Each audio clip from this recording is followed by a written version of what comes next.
Hello, everyone. What's going on? It is the live show for October 10th, 2022. Let me get situated here a little bit. There we go. There we go. There we go. And I hope everybody's doing well. I have a lot to talk about tonight, as is usually the case. You know, I am never at a loss for things to talk about, for information that I bring to this live show. In fact, I can tell you most of the time runs out before I get to everything. And I do like that. I mean, of course, there's no time limit on this live show. Suppose we could go all night if we wanted. But usually I try to limit it to around that 2 hour mark. And so when we get to about 2 hours, oftentimes I have things on the outline that I want to get to that I just didn't. It's never anything having to do with Unfound. Of course, important news regarding Unfound, anything like that. Usually the information is just national or international crime stories, studies, things like that, that just don't make it into that show. But when it comes to anything regarding Unfound, that always gets covered before we're done every Monday night. So here we are. As you can tell, I am back in my condo. Many of you know that if they follow me, or of course we're paying attention last Monday, that last Wednesday I left. I went on what you might call a disc golf trip to, it's hard to say which state. We ended up staying at an Airbnb in North Carolina, but the tournament that we went to watch was in South Carolina. Go figure. So we were in both states, I guess, and you have to go through South Carolina to get to North Carolina. But I left last Wednesday. I was invited by good buddy Cameron, and I've known him since, I guess, about 2013. And he invited me to go, and he invited this other guy, Aaron, who I just kind of knew just a little bit. I think that we had played doubles together at some point in maybe the last 5 years. But I, of course, got to know him very well during this trip. Good guy. Enjoyed talking to him, getting to know him. And the three of us went up there, and we were up there from Wednesday evening until this morning. And then we hopped back in the car, made it back to Florida, and I got home at about 10 till 6 Eastern time. And it's good to go, a great time. But I think because all of us are very busy guys in our own ways, Aaron has 2 children. He's married, has 2 children. Cameron Vezi, he's married, also very busy with the job that he has. He wanted to get back, and he had just come back from another vacation. And then me, of course, I was anxious to get back to work, doing Unfound work. I did get some done while I was up there, but of course not as much as had I been here at home. So I'm ready to get back to work. I think we were all, we had a great time, but once we all got up this morning, I think it was like, yep, we're ready to get back to our regular lives, and that's what we're doing. And that's why this live show is happening here and not somewhere else. So let's see who is in the live chat tonight for this Monday night, 9 p.m. Eastern. And then I'll get a little deeper into that trip. And I have a couple funny stories for you. Hello, Charlene. Early hello from Tullamore, Ireland. Really looking forward to the show tonight, Charlene. Thank you for the very nice post. Maybe I need to talk about that before the night's over, Charlene, about your post that you made about me and me on imdb.com, etc. Nephew Charles, what's going on? Charlene says, hope you have a good week since you were last here. I did. Looks like Charlene was first in. She was early. Hello, Karen. Hello, Deborah. What's going on? The Real coming to us from Australia. Kathy wishes everybody happy Columbus Day. Yes, it is. And the moderator of the show, Charlie Bravo Cherie, is in. Thank you for moderating. Yeah, Charles, going to see you next week.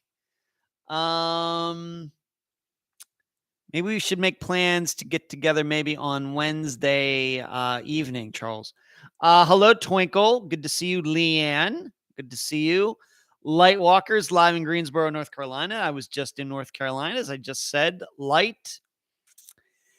Yeah, Twinkle, I'm happy to be home too. MJ coming from Omaha, Nebraska. No place like home. Well, that is a coincidence, MJ, because this Friday, Unfound will be going to Omaha, Nebraska for Disappearance. So how about that I will talk about at the end of this show. So this trip, I'll get there are a couple of funny stories. You should know that I did all the driving. And yes, MJ, I'll talk about it at the end. Yes, absolutely. We're going to Omaha, Nebraska this Friday. And I did all the driving. I took my car for a couple different reasons. It just, I don't, given that kind of Aaron like lives on the way, it would have been weird for, me to put everything in my car, get Cameron stuff, then go up this and then I'll unpack it and put it in. I just prefer really to drive anyway. I think of the three of us, I have the oldest car, even though it runs great. It has 98 some thousand miles on it now. But I like to drive. This goes maybe even way back to my college days, being the designated driver, always looking out for the people who are with me.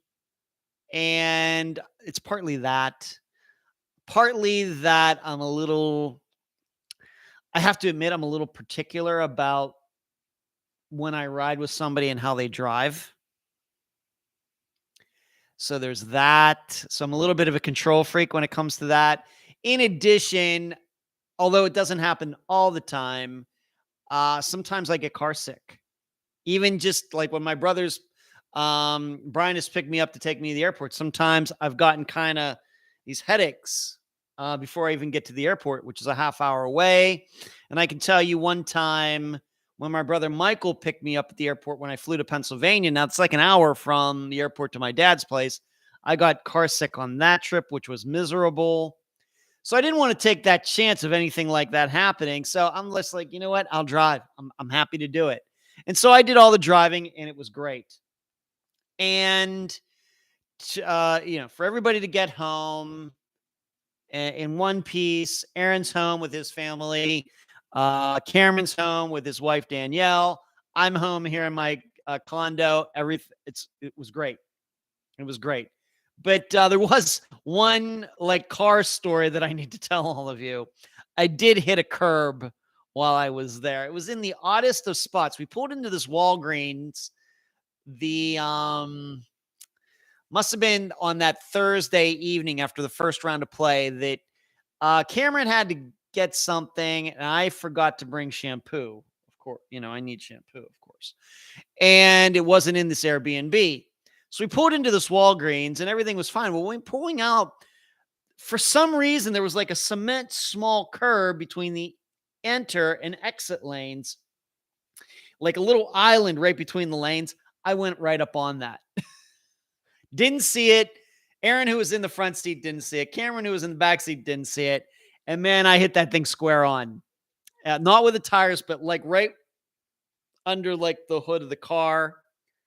And man, it sounded like I just really, really messed it up. And so I backed off and I was like, I can't believe I did that. I cannot believe I did that. So the car was still idling. There's no idiot lights coming on, no fuel pressure lights. The coolant's staying, it's not overheating and everything else. There's no funny sounds or anything. And so I think I did this.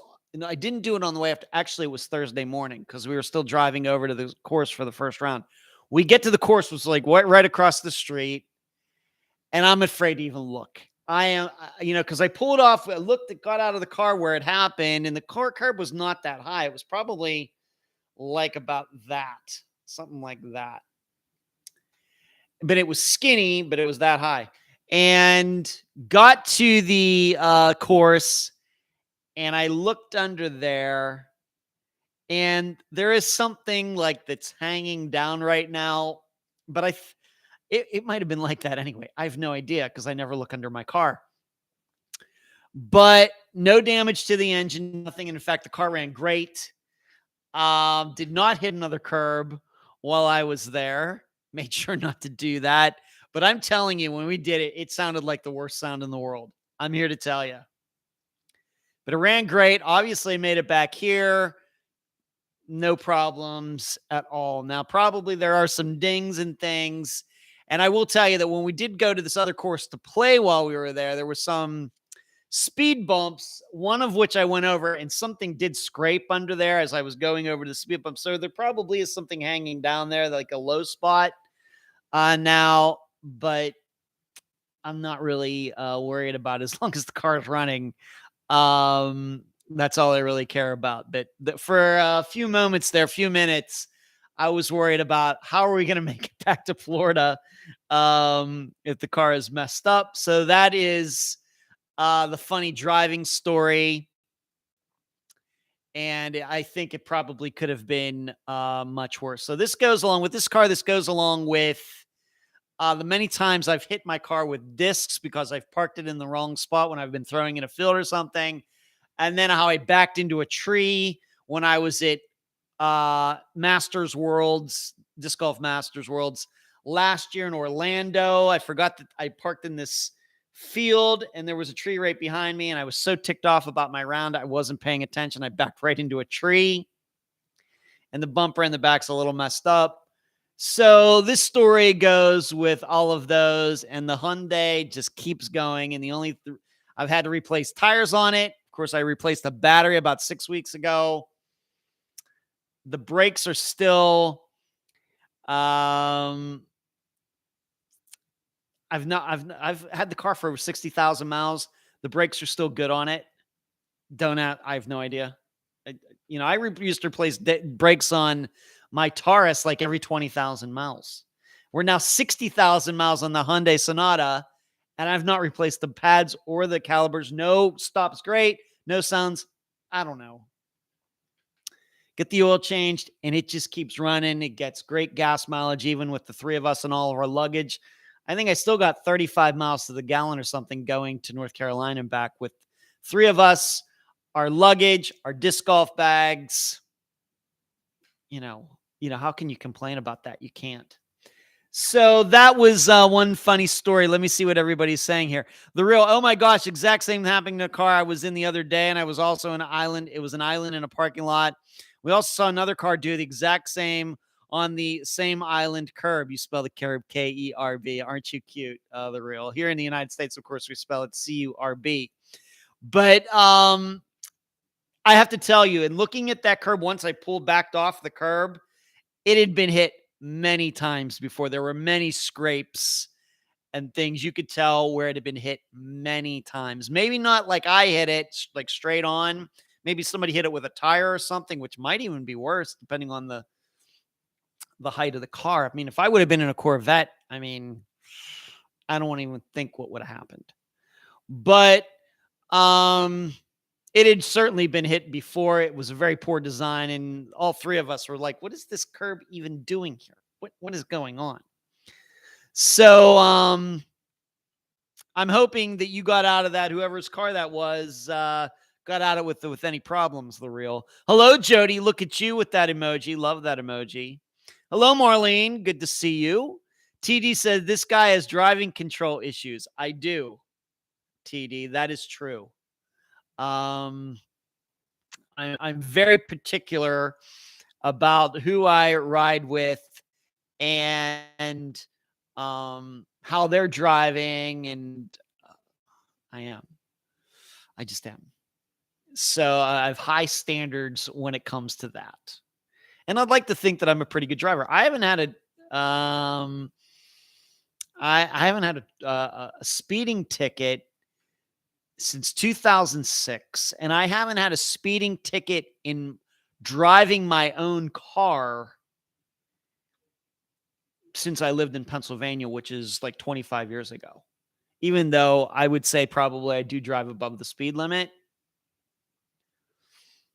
No wrecks where any insurance companies were called or anything. So I'd like to think I'm a pretty good driver. And I enjoy driving. Just put me behind the wheel, and those guys can do it. We had some conversations. We rode for many, many miles in silence. They're doing work on their phones or whatever. And I'm certainly just happy to just make sure we get from point A to point B in one piece. I like being able to do that. It must be part of my personality. The Real says when you're close to those traffic islands and parking lots, you literally can't see them. That's kind of what happened, The Real, to be honest. TGC, but you keep hitting stuff. I know, TD. I've been driving control issues, but I keep hitting stuff. I know. Makes no sense. I agree. MJ says, I'm the same. I guess I have trust issues. Me too, MJ. Me too. Laura, hi, everyone. Hope all is good. And my friends, I'm recovering. I'm now out of the hospital. Good to hear you're out of the hospital, Laura. Thank you for giving us an update. So that was one story. Now, for all of you who are listening to this as a podcast in the intro, you know that I also teased that I wanted to tell you a story about me chickening out. And, I'm an open book. I don't mind telling, funny stories about myself where I look a little funny or a little, awkward or things like that. And so I'm going to tell you this story because it's a good one. Of course, I went up there with Cameron and Aaron to this disc golf tournament. All the big tournament players, all the best players in the world were there. And it was a fantastic time on the Winthrop University campus. The course goes through the campus. It's fantastic. The weather was beautiful and everything else. But some of you I know who follow me on Facebook, you know that there are, sometimes I make Bo Derek jokes. And really that's a factor of me being from Generation X and me remembering when Bo Derek, who is now, I think, about 63 in her heyday, she was a sex symbol. And I think a lot of people 20 years younger than I am don't even know who she is. But she was a huge sex symbol, late 70s into the 80s. The movie 10, Tarzan the Ape Man, and all of that, in Playboy and everything. And so once in a while, I will make a Bo Derek joke. And it's not a joke about her. It's always about me. The joke is always about me. I am the point of laughter. She is not, but I try to put Bo Derek, in the joke somewhere about something. Well, there's somebody else who I have done that with a couple times under the same circumstances. I'm not making fun of her. I'm making fun of myself. All right. Because many of you follow me on Facebook know I do that. And because once again, I think the reason I do that on Facebook and why I even do that in person is because everybody's so dang serious. And we call Unfound, of course, the podcast is serious and it is treated in a serious way. And I treat it as serious can be. But in my somewhat private life, I think I'm somewhat of a funny guy. I have a very corny sense of humor. Just to give you an idea, like when we were coming back today, when we got into Florida, as soon as we passed the Florida sign, we went from Georgia into Florida. I said to the guys, well, at least if we get arrested now, we'll at least be in a jail in our home state. Jokes like dad jokes, even though I'm not a dad, things like that. Well, there is a disc golfer and her name is Holly Finley. And she's a very good player, not top in the world. Her rating is certainly higher than mine is. But before she got into disc golf, which I think she got into disc golf, I think her PDGA rating or her number is like somewhere around mine. So maybe she got into it 10 years ago. But she's a supermodel.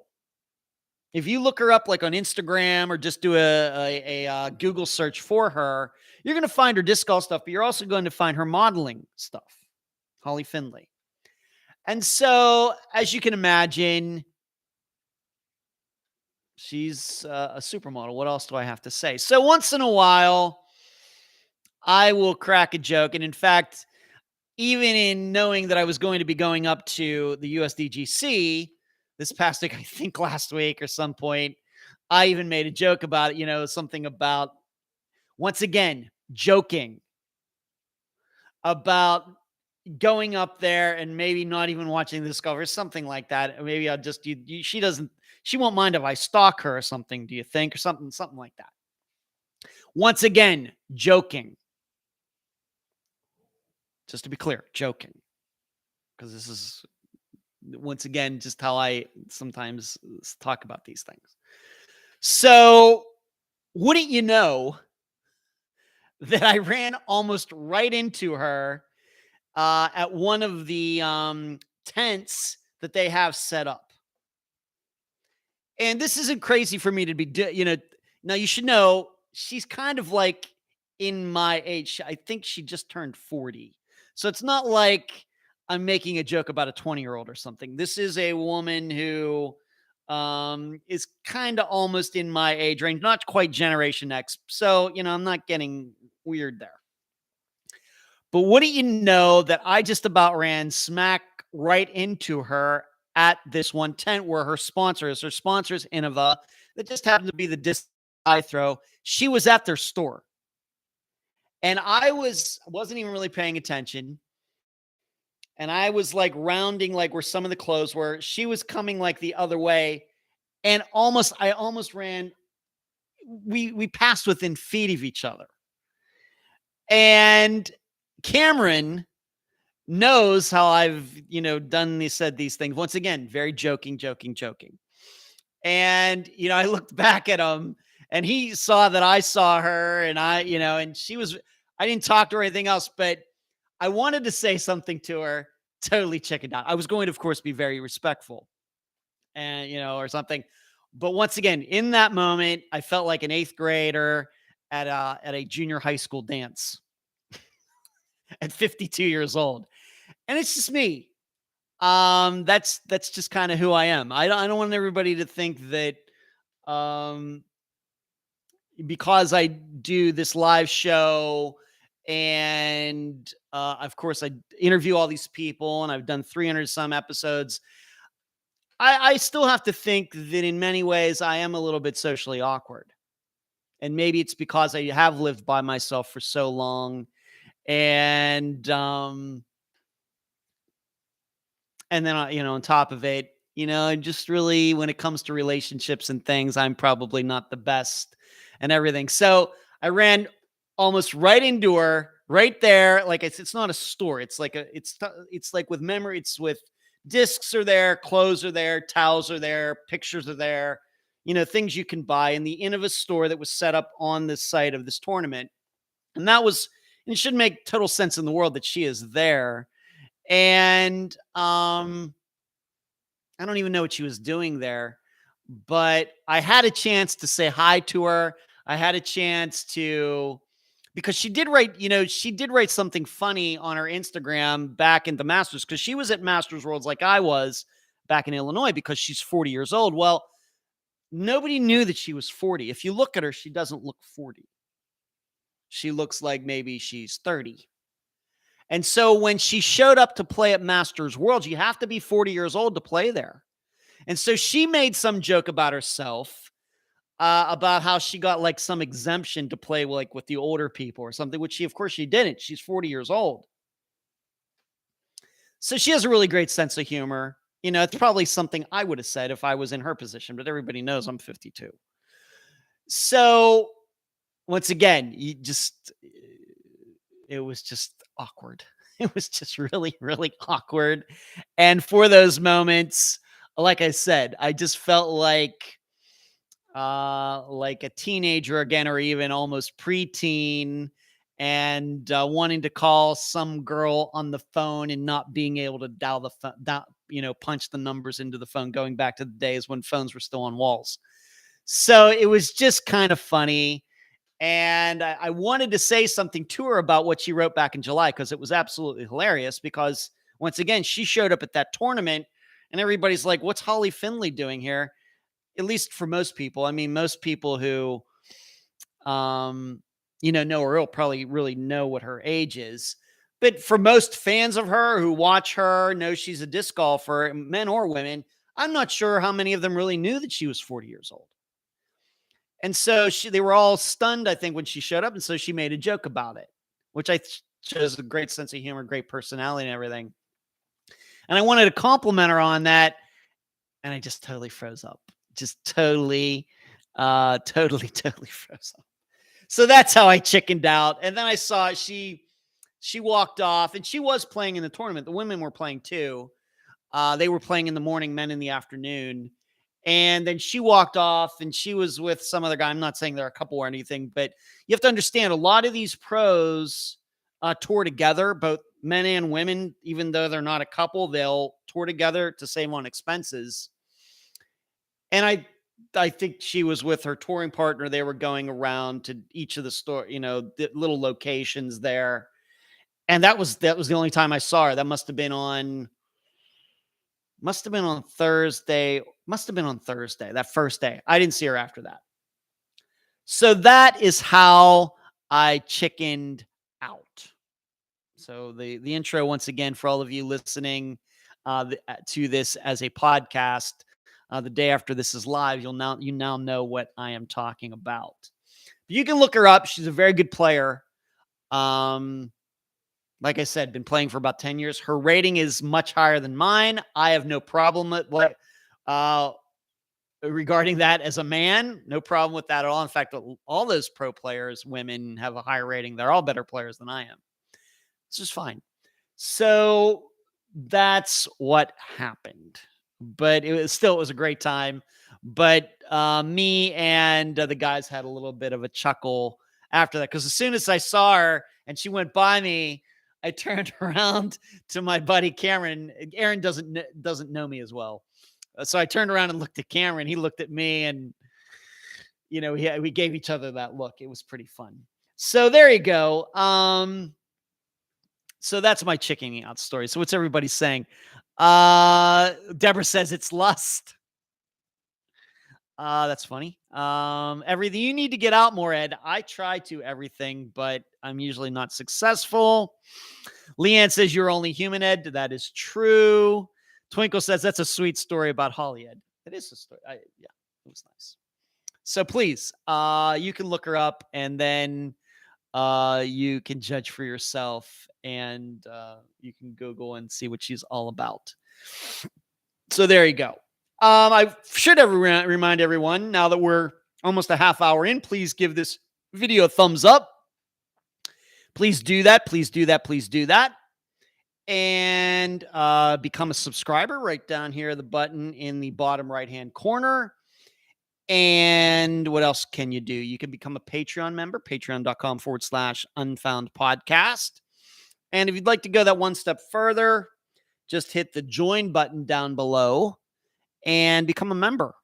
And you get some cool stuff for becoming a member of this YouTube channel. But just give those thumbs ups as you are watching this, whether live on October 10th or sometime after. And if you're listening in the podcast, whatever app that you use, it would be nice if you gave Unfound Live, the podcast, a nice review.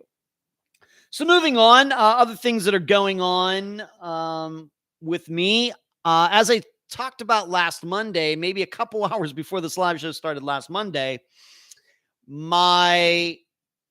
this computer right over here, it didn't die. The hard drive and everything worked fine, but the fan died on it.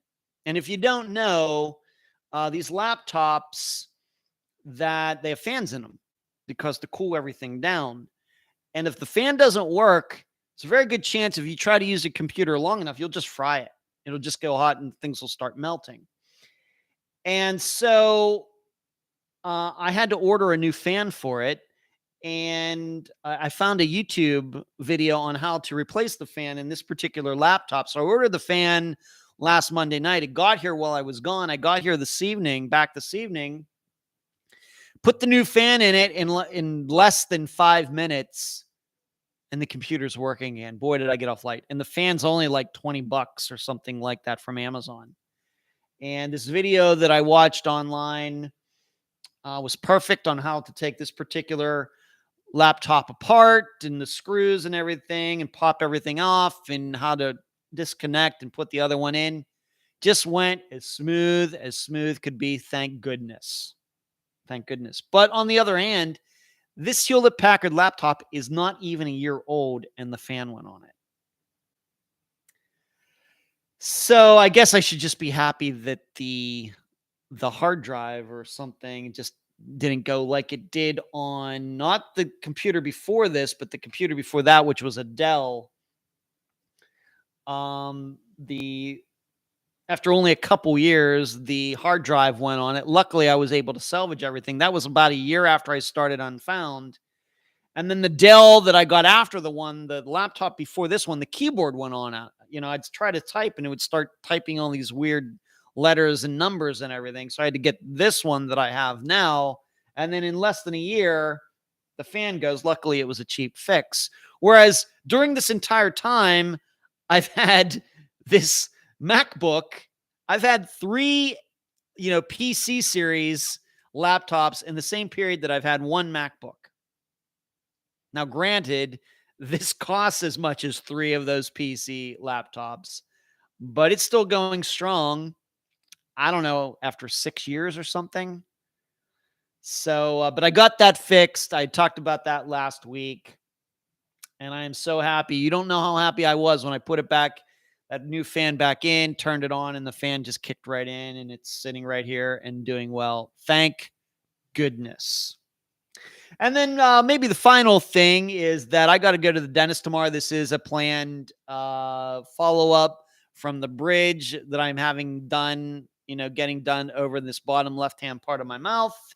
And so I don't need, after a long trip back and getting up early every morning to go play disc golf and then go watch disc golf, I should have stated that when we were up there, we played 3 courses that I'd not played before. They were all very difficult, by the way. Very tough. Very beautiful, beautiful, beautiful, beautiful courses. Nicer than anything we have in this area of Florida. Very difficult. But we did that. So we were getting up early in the morning. You know me, I like to go to bed late, 1:32 in the morning, and then not get up till maybe 10, 11. But instead, I was going to bed at maybe midnight to 1 and getting up at 7:30 while I was on this trip. And we would go play, and then we would go over to the course and watch all day. So I was on my feet all day, and my right foot has some sores going on it right now. But I don't even get to sleep in tomorrow morning because I have to go to the dentist. So I'll be up at like 7:15, be at the dentist before 8 o'clock. Hopefully I will not be there too long. As I continue to get work done on this bridge. If you'll remember, I had to get this root canal tooth yanked out because I cracked it after 22 years. I was done with one huge dentist bill, and now I'm into another huge dentist bill. Lovely. So once again, please remember to give Unfound a thumbs up as you are watching this video. Let me see here. I need to check this. Did I get any questions before tonight's show started? I kind of posted the request for questions a little late in the game this evening, but let's see. It doesn't look like I did, which is perfectly fine because I have enough to talk about anyway. What is this? Okay, let's now move into the missing persons, true crime, and other crime news part of this show. I'll start here, as I usually do, with the Natasha Carter and Susan Carter poll. I learned very quickly that some of you certainly thought that Rick Lafferty was quite the character. He did say some things. He used some words and things that I don't think anybody else has used in an interview before. And I have to tell a funny story regarding this, is that this past weekend, my assistant Emily, all of you know Emily, of course, She was driving somewhere, going somewhere with her boyfriend, and she was listening to the episode. And she just sent me a message. And, she asked me something effective, how do you keep a straight face in an interview like that when he's calling, using those words and saying this and these things?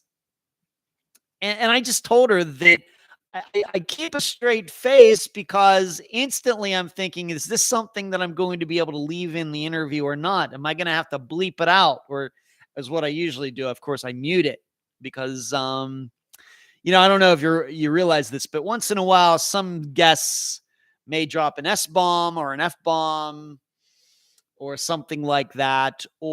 And then I don't edit it out. I just mute it for that very small portion. And very much like the interview that I did a month ago, where after the fact, myself and the guest decided that we weren't going to use that person's name, where I went through and muted all the names out. Well, when people swear, I just kind of, if they're in the middle of a sentence, I'm not going to tell them, we can't say that. They know that it's PG rated, and I just end up muting those words out. So when Rick is using the words that he did, they aren't necessarily swear words or anything. But instantly I'm thinking, am I going to leave? I'm not really laughing or smiling or anything else. I'm just thinking to myself, when I go back and listen to this, am I going to leave these things in or not? Of course, I did decide to leave them in. And you will have to judge for yourself whether you think that Rick's opinion of his ex-girlfriend Susan is correct or not. But it seems to me that Emily was not the only one, given some of the responses, messages that I got. Everybody was instantly struck by Rick's words and his character and how he acted during the interview. I think in a somewhat positive way, although maybe some people thought that maybe he was going a little too far talking about, the mother of his daughter. So Rick, unique guy. I've known him 4 or 5 years now, as I've stated. Always a unique conversation when you're talking to Rick. So the Natasha Carter and Susan Carter poll that I, of course, put in the discussion group every Saturday morning. I did find time to do that this weekend. And so the choices were Larry killed Natasha and Susan. Larry, of course, did not do anything to them. And it's just like he said, he just happened to get the name wrong, that they really did leave with some guy that they left on their own. And overwhelmingly, the way the interview was conducted, it was decided that you all decided that Larry is responsible for Susan and Natasha's disappearances in the discussion group, overwhelmingly. Not total 100%, but very close. In the think tank, which the think tank is part of the offering at patreon.com/unfound podcast, should you become a member, and you should. Think tank pretty much came to the same conclusion as well.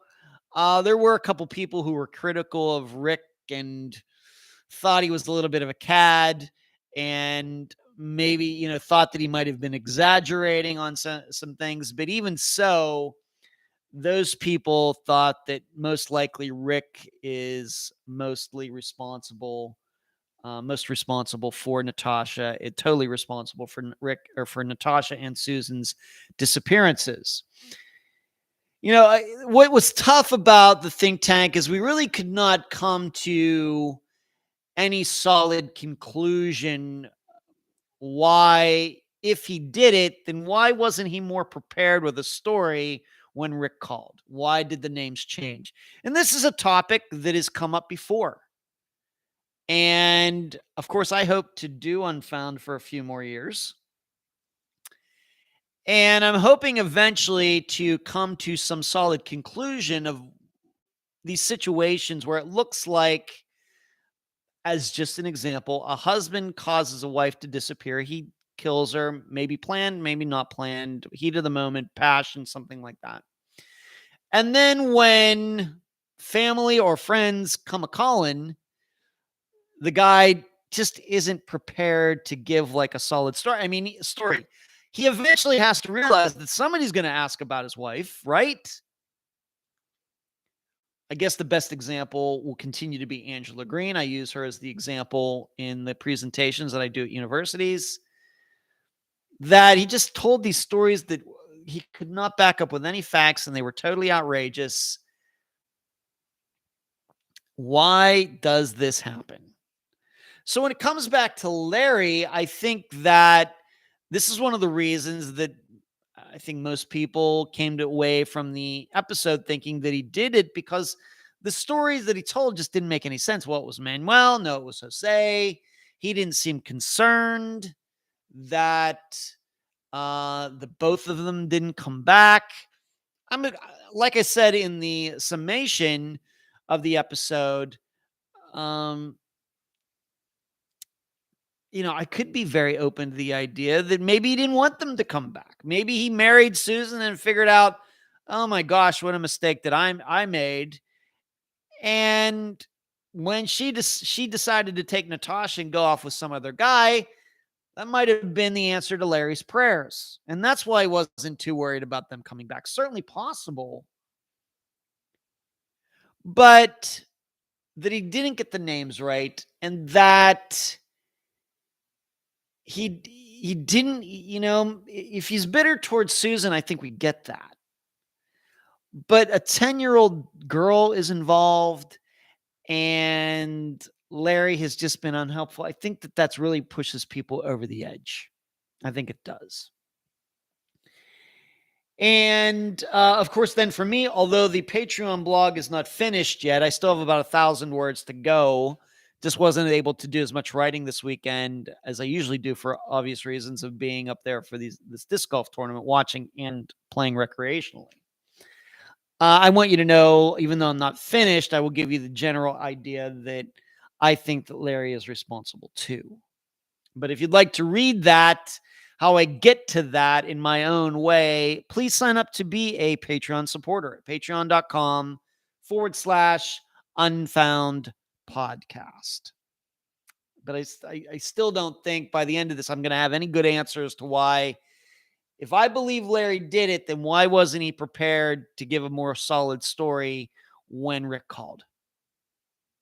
He had to know eventually that Rick was going to call about Rick. Rick would call about his own daughter.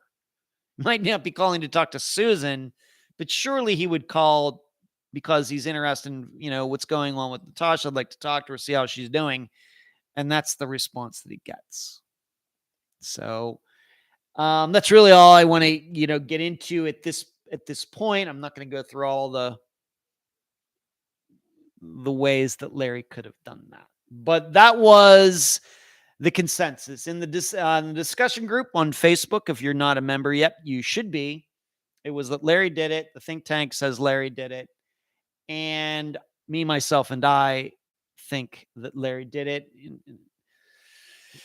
It's just about a stereotypical example of the disappearance type called The Man Said. That's something that I've come up with myself. Of course, the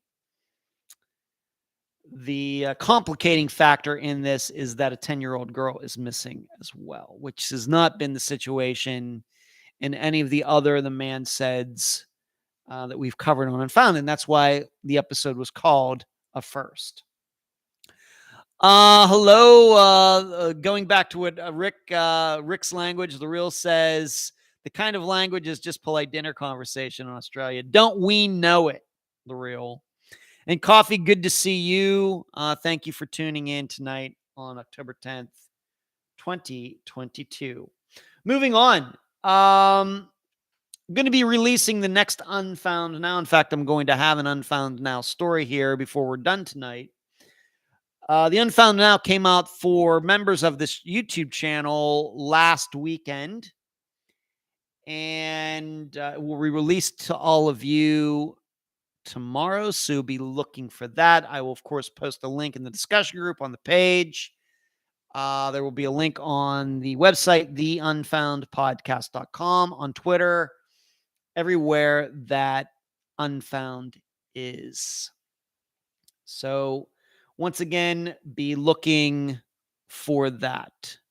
Leanne, definitely Larry is suspicious. I think that's where you were going with that. Leanne did not finish it, but I think I got what you're saying there.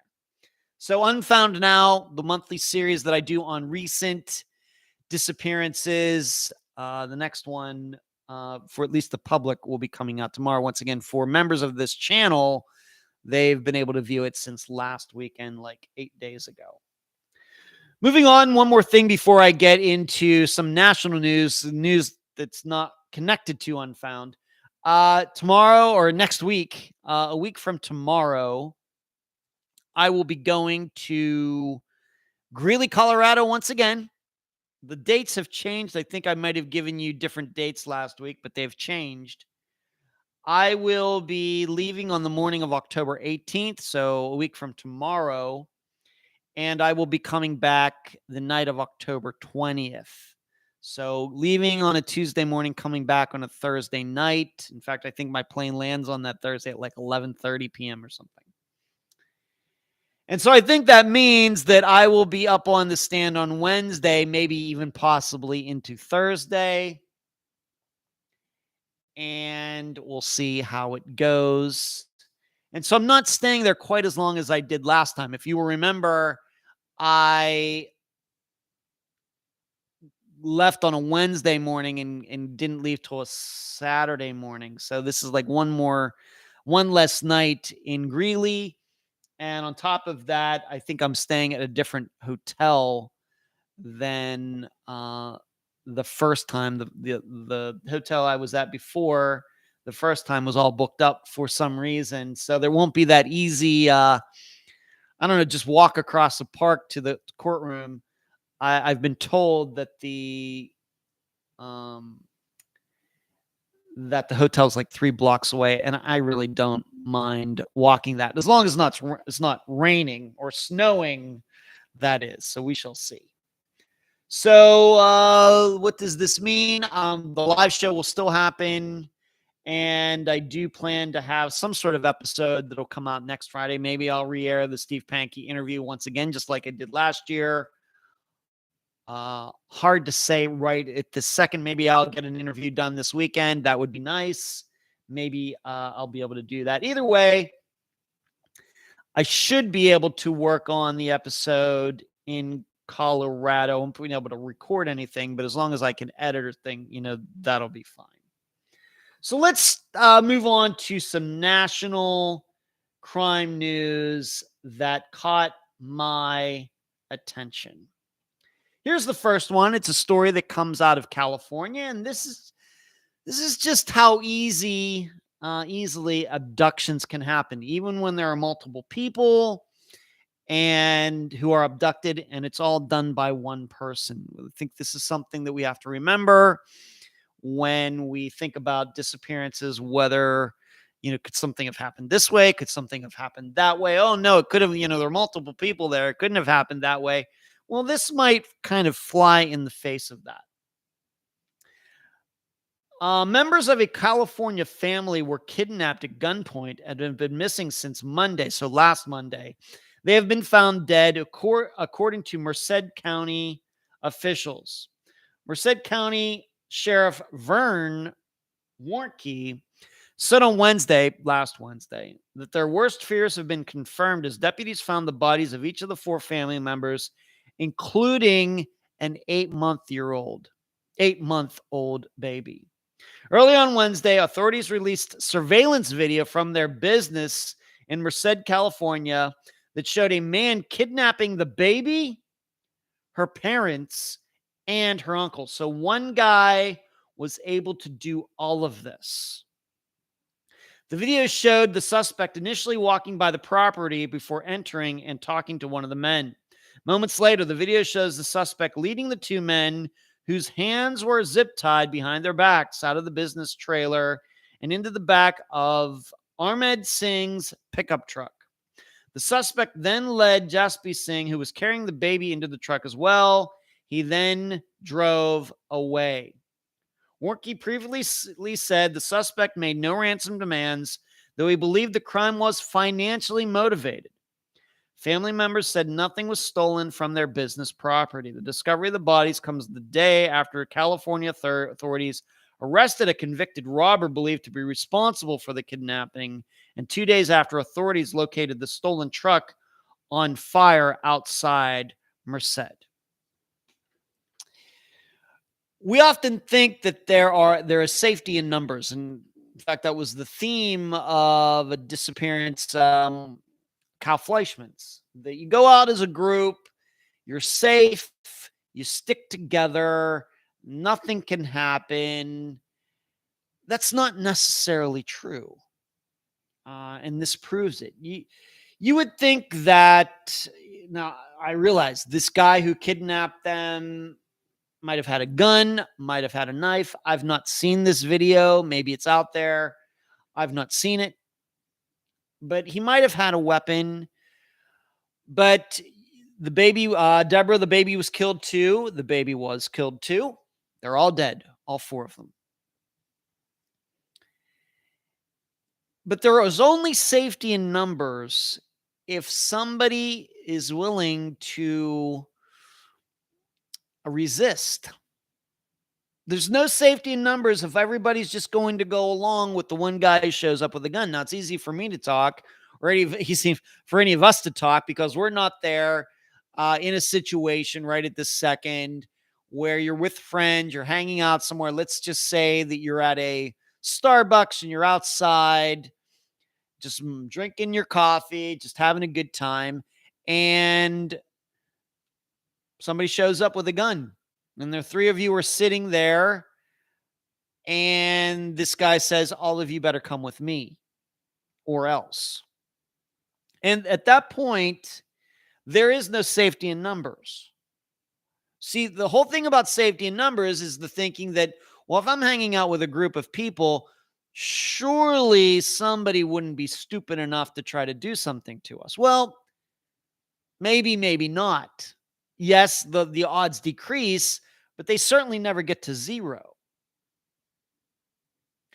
And you have to have the courage to act. I can't say what was going on in this particular situation. Why? Of course, the adults, the baby can't do anything, but the adults, the 3 adults, would go along with this. Very well may be, well, if you don't go along with me, I'm going to kill the baby. You got to think that that point, if somebody is saying that, then all of you, this person already has designs on killing all of you anyway. As I know Cherie is moderating tonight. She and I have talked about this as before. Never allow yourself to be taken away. Don't do that. You can't do that. Yes, you may die, but you're probably going to die anyway. In addition, if you get taken away, it's going to be much, much, much harder for police to catch whoever did it. Now, granted, luckily, there was video, and it does seem to me that there's some sort of history going on here. It doesn't sound to me like these people were totally strangers to each other, because it says arrested, was financially motivated or something. But you cannot allow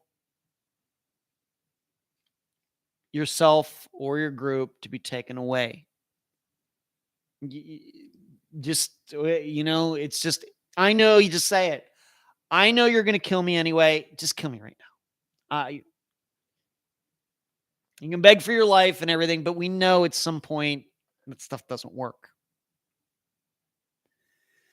So for this, it's hard for me to understand all of this. Maybe once again, maybe because there was some kind of connection here, that they knew this guy, that maybe they didn't fully appreciate that he was actually going to follow through with what he ended up doing. Certainly possible.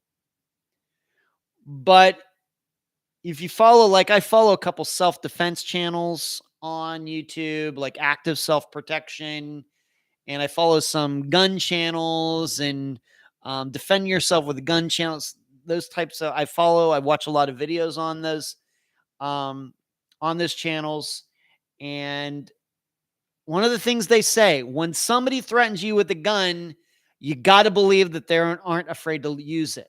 If somebody threatens you with a knife, you have to believe that the person is serious. Don't take it as a joke. Don't trying to think, well, this person surely wouldn't kill me because that person surely doesn't want to go to jail. And it's so obvious and he's going to be on video and everything. You can't afford to think like that. And this guy knew exactly what he was doing because as the video showed, what did he do? He zip tied the two guys and probably they zip tied, he probably zip tied one of them and had the other one zip tie the other, all the while probably threatening the baby, threatening the woman. And in that moment, you got to make a decision. Now, of course, if you're carrying a gun, which most people are not allowed to do, I'm not here to get into that in this podcast, but most people, a lot of people in California are not allowed to do that. A lot of stipulations and things about that in California. Of course, Florida, a little different here, a little different in Texas. If you live in Illinois and New York, good luck. New Jersey. But of course, this is one of the reasons that you have to be prepared to defend yourself if you are allowed to carry a gun in the state in which you live. So, probably, we can look at this two ways. If this were a situation where this guy knew that people carried guns, then maybe he doesn't try this. Maybe. Or on the other hand, if he does try it, maybe a couple of these people die, but not all of them. And maybe the baby is saved. Maybe the adults die, but the baby lives or something. It's very, very sad. And but getting back to my original point, but this just shows you how quickly abductions can happen, even when there is a group of people. We know, was it the McStay family? They were all killed. Why? By the guy's business partner. Once again, you'd think, now granted, two of the people were children, but you wouldn't think that that would be possible for one guy to pull off killing an entire family. Did it. Buried them. So never be, lulled into a false sense of security just because you're with a group of people. This is how quickly it can happen. These people seemingly put up no fight, and they end up dead. And it's very, very sad. But so when we think about disappearances, we always talk about that timeline. And, is it possible that somebody was really abducted in this very, very small window? I think probably the window of probability is a lot smaller than we think. We think, well, it may take 15, 20 minutes to take somebody. This obviously taking 3 adults and a baby obviously did not take 20 minutes. The way it's written here, it took 5 minutes. So just remember that. It's a very, very sad story. So I'm just going to read. The baby was killed too. Yep. So much evil in the world. Everything says. Leon, so very sad. Good point on how one person commandeered 4 people. Scary to think. Yep. That's right. And Coffee says, ask Jamie Kloss. There's not necessarily safety in numbers. Yep. There's hope for change. One of those cases where it's hard to hear the details, heartbreaking. Yep. Never go to a second location. Assistant Cherie said, yep. She and I have talked about that before. Deborah says, murder is wrong. I know an 8-month-old. Come on. It can't talk. Therefore, it can't tell. Hello, Veronica. Good to see you in the chat tonight. Thanks for joining in. So that is one story that I wanted to pass along to you. It's just maybe a coincidence that we just covered a disappearance of a mother and her child with Susan and Natasha Carter, or the disappearances of them. And then I wanted to talk about this. It's kind of the same thing, but not really, especially being that I think most people think that Susan's own husband caused their disappearances and not somebody else. Let me move on to the next story, and that is, it's very interesting to me. I read it. What is the, I got it. What is the guy's name who did this? Deborah, let me see if I can find that. Aman Deep Singh. I don't know if that's the guy who did it. I have to admit, I did not copy the entire article. Surely, if you do a search for Deborah on Google, you will find it. 4 people killed just recently in Merced, California. You'll be able to find it. I want to talk about the Las Vegas Massacre from 5 years ago. And, we're now, of course, we just passed the 5-year anniversary. Las Vegas, of course, is my former hometown, a city that I love very much, even though I've not been there since I moved. I have a lot of great memories of Las Vegas. Many of my good friends still live in Las Vegas. And I have even talked about once in a while, maybe I will move back there one of these days. But this article caught my eye because, technically, very, very technically, we still don't know why this guy did what he did. Why he went up into Mandalay Bay and with all those guns and shot all those people, killed all those people who were at the concert across Las Vegas Boulevard. Technically, despite a lot of people looking at him, his history, and looking at what was going on in his life and him giving money to his Filipino wife to go back to the Philippines when this would happen. And there's no suspicions that she knew that this was going to happen. And he did kind of seem like an odd guy. Well, I want to read this, and I'm going to be honest with you. I think this FBI agent gets it totally wrong. I'll get to that at the end, but I'm going to read this.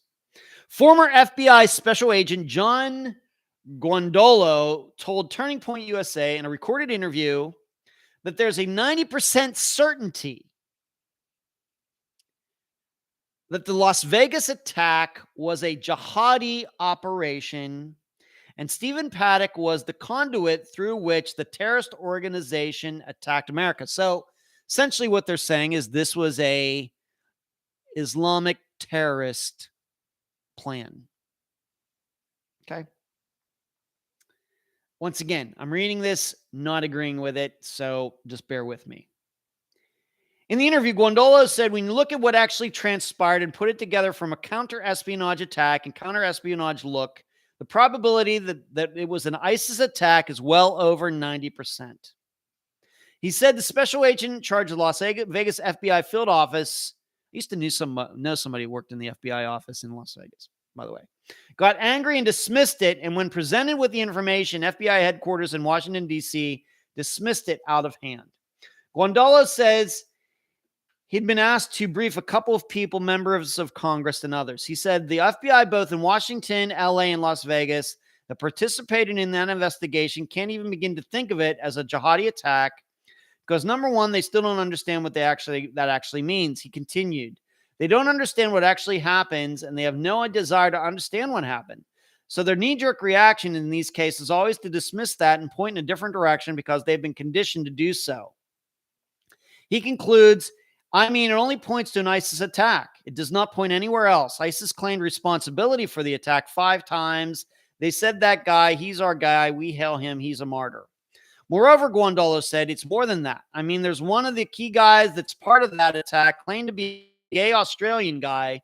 And we said, well, here's where this guy is. He lied as to his whereabouts. And when he said he was here, he was actually in a hotel in Las Vegas. And the only other people staying in the hotel are people from an area in Mexico where there's high ISIS activity. Admits that's not definitive. That's just one data point. He said in the interview that the Australian man then goes to New Mexico and his phone rings in a cafe owned by a Turkish guy tied to ISIS, and he goes overseas. He flies from the United States to Australia, and he goes overseas. Guandola asks, who flies from the United States to Australia and stays only 2 days and comes back with ties to Australian Antifa, and then goes to Germany? Some of this stuff, I have no idea what this guy's talking about. Guandola concludes, right now, there's no other option on the table. I want you to remember that. No other option. All evidence points to that. That's all we're saying. We're saying the fact is the FBI hasn't investigated. It's unprofessional.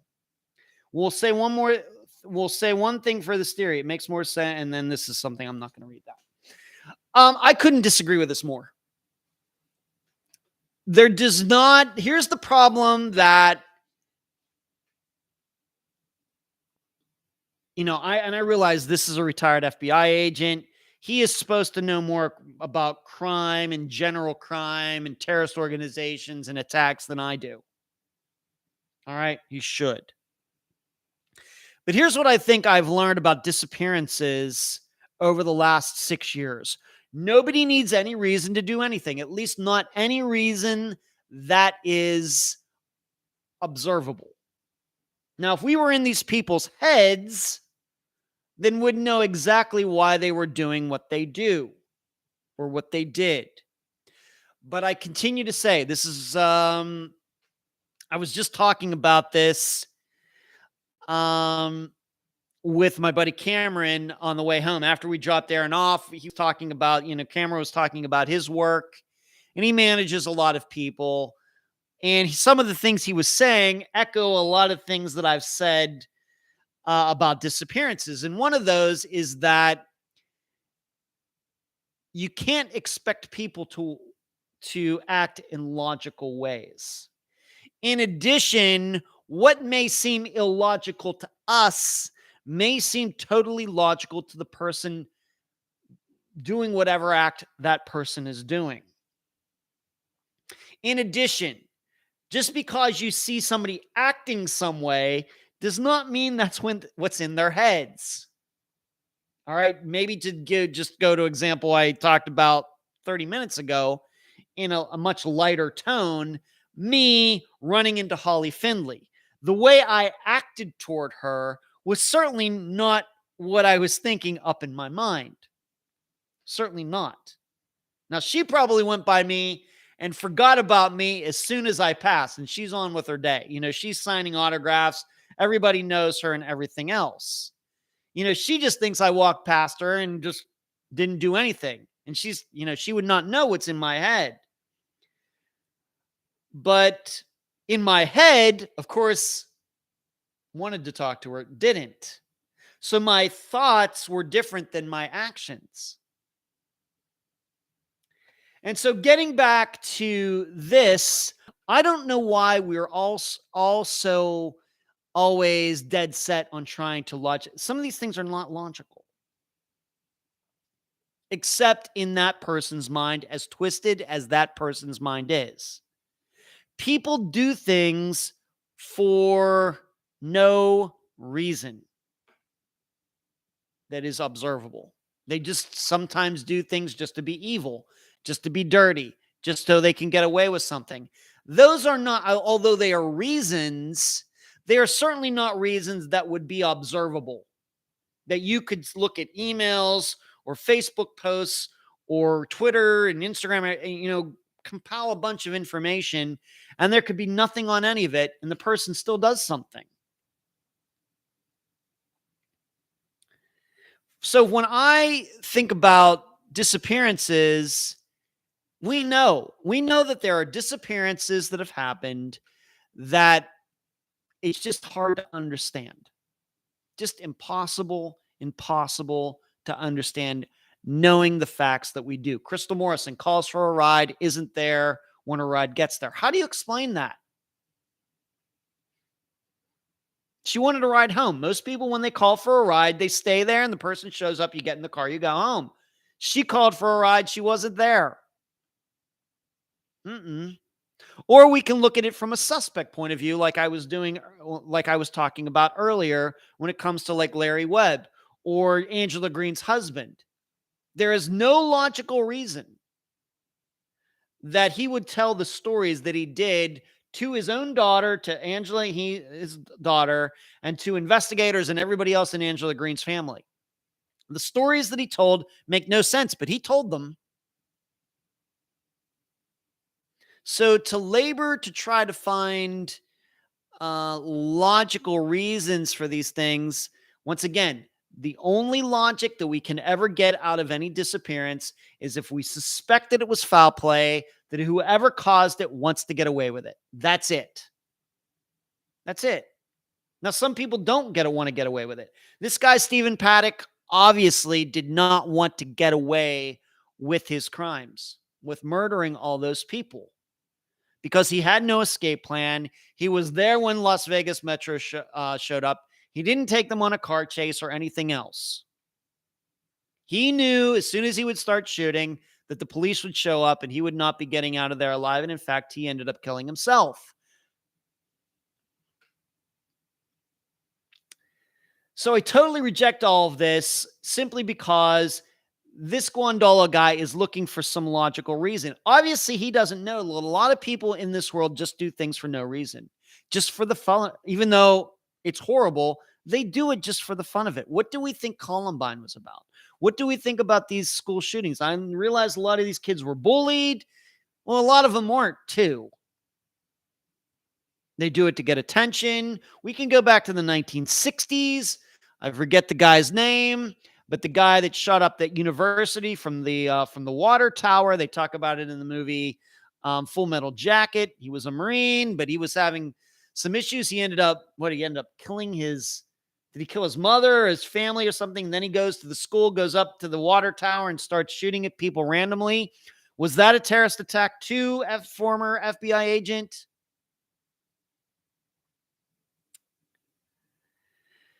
So it worries me that somebody who is now I have an idea what I think is going on here. I'll get to that in a moment. But just in general, it bothers me that some former FBI agent who is retired would come up with something like this. You know, the problem we have, I think, as humans is that when something does happen in our lives that we can't explain, we usually default to what we understand the most, even though that might be wrong. And then we try to get the facts to fit our theory. It's kind of that idea, you know, when all you have is a hammer, then everything becomes a nail. And so when it comes to kind of something like this, where 5 years later, it doesn't seem that, at least very technically, that there is a reason, once again, a logical reason that this person did this. Well, it must have been terrorism. Well, we got this guy who's connected to this guy, who's connected to that guy, and allegedly this said this and this said that. And of course, terrorism's big news, as I was talking about last week. You start talking about terrorism in contrast in something like this, well, that's going to get a lot of attention. And I think that's where I'm going with this. You know, the problem we have is we just have too many retired police officers, retired agents who like to create all sorts of stories. Remember something. The smiley face killer hoax was first postulated by former New York police detectives who were retired. Just remember that. And you know what I think of that. And I know what all of you think of it. It's a bunch of bull. But we have to remember that. And I can't help but think they come up with these things because they love the attention. They're going to get interviewed. They're saying something outrageous. They're saying something that hasn't been said before. The smiley face killer thing follows no accepted criminology of how anything is investigated anywhere. Likewise, this follows nothing as far as criminology or anything else. I'm guessing also that they're, being that he didn't bring it up, it's so convoluted of what he's saying here. There's no emails about this guy speaking to anybody who was in some terrorist organization, no matter what their religious affiliation. There's no phone calls, nothing else. But this was a terrorist attack. Now, it was certainly terrifying. It was certainly an attack. I don't know if we could ever attach it to what has been understood to be terrorism over the last 20 years. But it was certainly terrifying to the people who were there.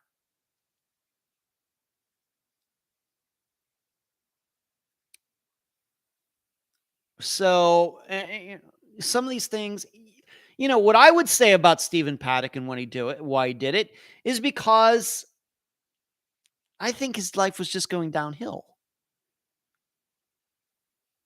That's the way I see it.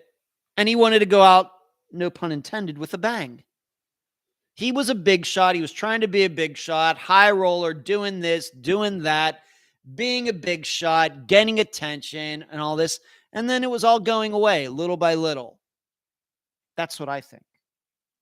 And so he decided, you know what? He's mad at Las Vegas. He probably thinks it all screwed him over. Well, you know what? I'm going to make Las Vegas pay. It's very common human thinking. It's just a very, very, very extreme version of when you break up with someone and when you go out the next day that your tires are slashed. Same thing. Same thing.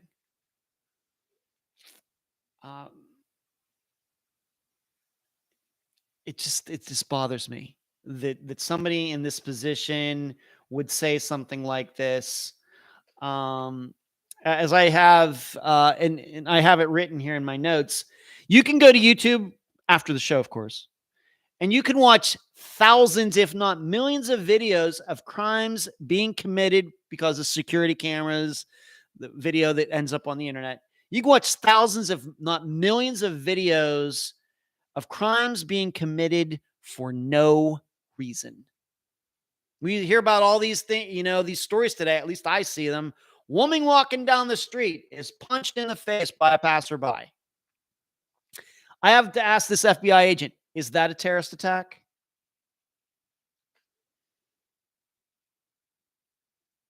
Woman standing on subway platform. Man comes up behind her and pushes her into the path of the train. This is, and I'm sure you've seen some of these stories over this past year, couple years. Is that a terrorist attack too? Because it's the same thing. Somebody being, killed for no reason. It's there's just no guns involved. It's the same thing. So why do you think this was a terrorist attack? Is it just because of the numbers? Is that how we're going to gauge these things? So of course, you can tell I have huge doubts about this.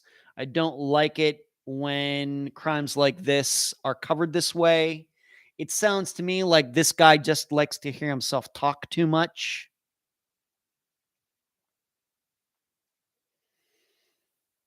So, and on top of everything else, it's one of those things, there's no reason for anybody to cover up the idea that it was a terrorist attack. There's no reason to do that. There'd be no reason at all. We know that terrorists, unfortunately, since September 11th, 2001, that there have been other terrorist attacks in the United States. We know that. And we know what they were. And the FBI and all other law enforcement agencies were more than welcome, more than willing to come out and say, this was a terrorist attack. This was a terrorist attack. That was this. This was this. So there's no reason, as this guy is saying, well, the FBI is trying to cover this up. They don't want anybody to know that it was a terrorist attack. Why? Granted, we haven't had terrorist attacks that killed as many people as September 11th did, but we've certainly had them over the years. The one being just over there in Orlando, what was it, about 10 years ago or something like that, at the Pulse nightclub. I've been there, by the way. And I've been to the memorial, the thing they have, display memorial that they have set up there years ago, maybe 7 years ago, something like that. So there's no reason for the FBI or anybody else to cover all this up and you kind of shush, and make it go away. I just think I totally reject it. Sometimes in all our lives, not even having to do with murders or anything, sometimes for many things in our lives, the answer, if we're confused by something, puzzled by something, the answer is right in front of our face, but we reject it because it's just too simple, it's too straightforward, and instead we look for more complicated reasons. I think that when something that bad happens, it very well may be too often people are looking for that hidden reason to go to conspiracy land, to Kookville, because it is so hard to understand. But really, I think for all of this, it all just comes down to human nature and how evil we can be. And it has nothing to do with any terrorist organization or any religious organization or anything else. It all comes down to human nature, which can be very, very dirty. So that's my take on it. I'm going to see what everybody is saying here. I've been going on a rant for a little bit. By the way, there's Hope for Change. Thank you for your generous contribution tonight. Good evening, Ed. Working overtime tonight, listening. Employee lot before going in. Funny thing is, every time a UPS truck passes by, my connection quits for a moment. I don't. Why is that? That's very weird. And Lorelei, thank you for becoming a member for 4 months. Thank you. Hello from Minnesota, Lorelei. Thank you. Of course, Lorelei, former guest of Unfound, granddaughter of Milda McQuillan. Good to see you, Lorelei. And once again, there's Hope. Thank you for your generous contribution. There's Hope says that reasoning by the FBI agent makes no sense. And Kathy also disagrees with the FBI agent. Stephen Paddock is the sole person responsible for the Mandalay Bay Massacre. I studied this quite a bit at the time. Very narcissistic person. Yep. Jasmine's saying hi. Just getting back. Sorry to hear you're in the hospital, Jasmine. Wow. TD says that agent has been eating way too many boxes of Cocoa Puffs. Cuckoo for Cocoa Puffs. That's a good one, TD. There's Hope says, I don't think we'll ever know that why the kid did the shooting. And that's just how it is sometimes.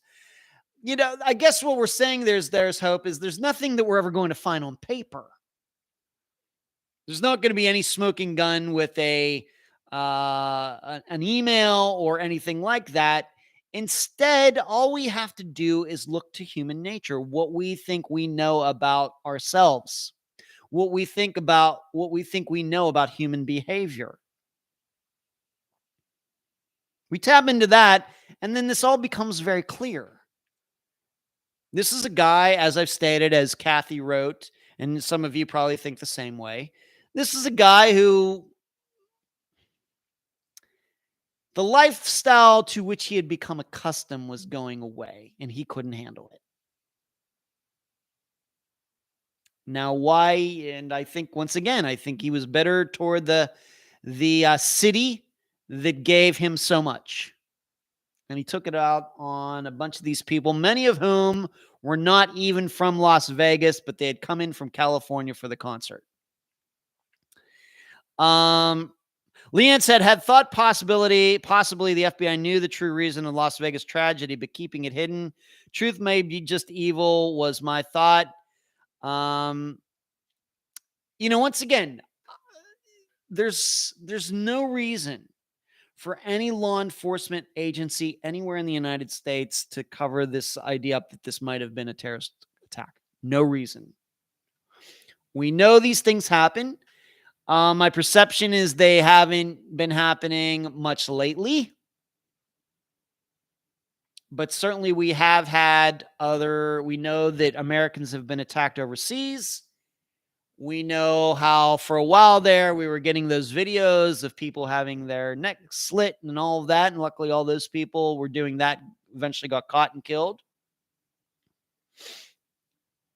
There is no lack of terrorist news out there.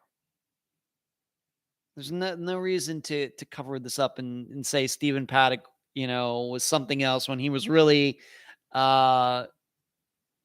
really working for ISIS or any other terrorist group out there or whatever.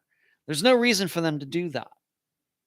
We would have, as Americans 5 years ago, if that's what it was, we would have had to have accepted. Horrible, sad, terrifying. Hope it never happens again. We would have accepted that explanation. There's nobody who would have gotten in trouble in any law enforcement capacity for saying that, yes, you know what? We have proof that this is a terrorist attack. Stephen Paddock, here's the connection, and here you go. We would have all accepted it. And just hope it never happens again. There's no reason to protect us. We aren't little children out here. We can take the truth regarding this. So I completely reject all of it. And this FBI agent, like I said, I think in the end, being that I went off on the media a week ago regarding the hurricane and everything, this is another one of those things. I think this guy's full of it. I think he's just looking for something to do in his spare time now that he's getting his federal pension. Pretty sure. Pretty sure. Moving on. I have an update on an Unfound Now that came out earlier this year. You might remember that I talked about the disappearance of Stephen Salazar. This disappearance happened in Harrisburg, Pennsylvania. Very odd circumstances in which he was in his car one night. I think it was not just after dark, but I think it might have been close to 11 o'clock. And he went across this bridge, the Susquehanna River, I think in Harrisburg. And he got into a car wreck. And in retrospect, I'm not even sure that it was his fault. It might have been. But witnesses stated at the time that as soon as the car wreck happened, and there were multiple vehicles involved, he jumped out of his car, ran over to the bridge, and jumped. Do you remember that? So maybe some of you are now saying, oh, yeah, I remember that episode of Unfound Now. That must have been, 6 months ago that episode came out. And it's very sad. I feel horrible for his friends and for his family. But this is one of those things, once again, that I'm not sure it's obvious to people. We can learn way more about disappearances from a disappearance like this than we can from one like Brian Schaefer's or Mara Murray's or Jennifer Kessie's or all these very, very, very well-known ones. We can learn much more about disappearances from the Stephen Salazars of the world than these others. Why? Mainly because we have witnesses who had no reason to lie, who all told a consistent story in which a guy who was in a car wreck ran from the scene and jumped from a bridge that he had just driven over a minute before. Getting back to what we talked about regarding the Las Vegas Massacre and not being able to find, anything that makes sense. Now, say that there had been no witnesses. Say he had wrecked his car. Stephen had wrecked his car near the bridge all by himself. Would anybody really think, and then when, somebody came upon the wreck or the police showed up or something, and he's not in the car, would anybody have really thought that he ran to the bridge and jumped? No. We reject that. That doesn't make any sense. Why would anybody do that? He was in a car wreck. He obviously was well enough to run away from the scene. He wasn't injured. Nobody was hurt. Nobody got killed. Why then would somebody run from the scene of a car wreck and jump up a bridge? Well, it doesn't make any sense. But that's what happened because we have witnesses to it who, like I said, usually I reject witnesses, but these were people in the moment who told this story like right after it happened because police did show up because there was a car wreck occurred. They were there in minutes. And they said, yeah, he ran over to the bridge and jumped off. Whereas had there been no witnesses and this was just a one-car wreck, nobody would have thought that. But he did it. And so the follow-up story is that the Lancaster County Coroner's Office has identified remains found by two kayakers last week. This would have been September 29th. The coroner says the remains of 61-year-old Stephen Salazar of Harrisburg were found on Weiss Island in Conestoga Township, Lancaster County. Now, I'll have you know that I've not looked at a map to see how far downriver this was or anything like that. But we have to remember this. And I know, this kind of goes back to so many families want to believe, as I think we've all learned, families want someone to blame. And this is why I think that so many times they default to somebody killed my son, somebody killed my daughter. And certainly we've covered many disappearances where that has certainly happened. But when we get into those ones that are a little more nebulous, like a Deborah Bowman or more recently a Kyle Fleischman and others like them, where there are no facts to believe these people were killed by anybody. I'm not saying there were any facts that they ran off either and something happened, but certainly there's no reason to believe that foul play occurred. Stephen Salazar's disappearance and now his remains being found showed us that people do run off, walk off for reasons that we will never probably understand. Let's just admit it. Even if Stephen Salazar had been drinking and driving that night, there is still surely no reason for him to run over that bridge and jump. None. He didn't kill any. Nobody got killed in this car wreck. Even if he was trafficking in drugs, even if his trunk was full of marijuana, 500 pounds of it, there still would be no reason for him to jump out off a bridge for that. But that's what he did. We just have to remember that.